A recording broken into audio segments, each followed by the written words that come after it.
November 2023 if I am not wrong 222 के भाव थे सर, जब आपने तिलक नगर इंडस्ट्रीज ये तो रेकमेंड पिछले साल दिवाली पिछले से पिछले साल दिवाली पिक दिवाली थी। की पिक थी। हाँ बिल्कुल। तिलक नगर मेरे ख्याल से 220-22 के आसपास था। हाँ 222। और उससे पहले भी एक बार हमारी रिकमेंडेशन लिस्ट में रहा है 70 रुपए के आसपास, तो थोड़ा सा समय हुआ उसको। हम्म 60-70 रुपए से या 40 रुपए से हमने इसको लगातार रिकमेंड किया, तो ये तो रिकमेंडेशन लिस्ट में कई बार रहा है। और अभी भी 13%, ये तो बिल्कुल 100% पोर्टफोलियो में रखना चाहिए, क्योंकि एक के बाद एक हर क्वार्टर कंपनी के नतीजे अच्छे आ रहे हैं। हम्म और उसके बाद डेट कंपनी ने लगातार कम कर दिया है, प्लेज शायद पूरी जीरो कर दिया है, नहीं के बराबर है। और मुझे याद है एक बार जैन साहब से भी राय ली थी, जब जैन साहब का कह रहा था कि मैं थोड़ा सा कंफर्टेबल कम हूँ, कम हो। हाँ लिक्विड क्योंकि स्पेस वो प्लेज वेज वाला मामला है, तो थोड़ा सा कंफर्ट। लेकिन जी। मुझे इसलिए याद है कि काफ़ी लंबे समय से हमें रिकमेंडेशन लिस्ट में रहा है, दिवाली पिक भी रहा है, तो बढ़िया है स्टॉक, तो अच्छा ही है। आज 13% ऊपर है, कोई खबर नहीं। आज तो इनफैक्ट पूरा लिकर स्पेस चल रहा है सर। सोम डिस्टिलरीज में भी स्ट्रेंथ है, यूनाइटेड स्पिरिट्स में भी स्ट्रेंथ है, पूरा ये स्पेस चल रहा हुआ है। ओहो, ओके, तो ये तो बात ही फिर अलग है, तो बंसल जी वाला मामला है। ओके, चलिए, तो बढ़िया है। तिलक नगर इंडस्ट्रीज, जैन साहब, कुछ आपकी राय बदली है या सेम है?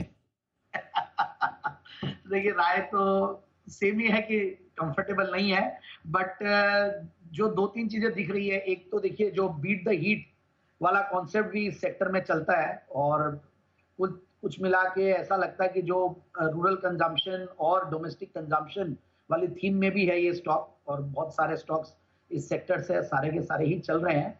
एंड मुझे लगता है कंजम्पशन थीम आज वैसे ही काफ़ी एक्शन में है, एंड रिजल्ट्स भी अब आने वाले दिनों में इनके अच्छे ही आएंगे।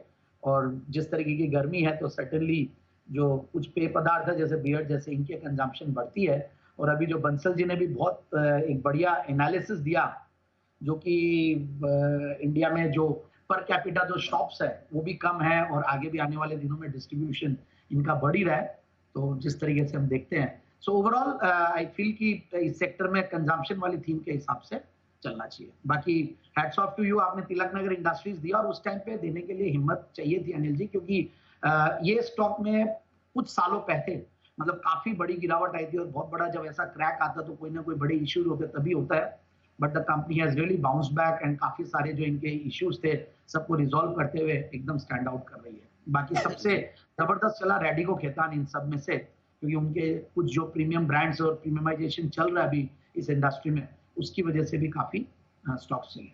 मत तो अभी भी चाहिए, क्योंकि अभी भी आपको पसंद नहीं आया। जब तक आपको पसंद आया तब तक तो हिम्मत चाहिए। लेकिन मुझे याद है, मैंने यही बोला था, मैंने कहा कि ये one of the best turn around stories है। वो थोड़ा सा क्या होता है, टर्न अराउंड स्टोरी में आपको थोड़ा पहले पकड़ना पड़ता है, क्योंकि टर्न अराउंड होने के बाद फिर वो भाव आपको मिलते नहीं है, बात वही है। तो लेकिन अभी भी मेरे ख्याल से नंबर्स के लिहाज से, वैल्यूएशन के लिहाज से अब अलग लीग में जा रहा है, और यहाँ से भी अच्छा है, कोई दिक्कत वाली बात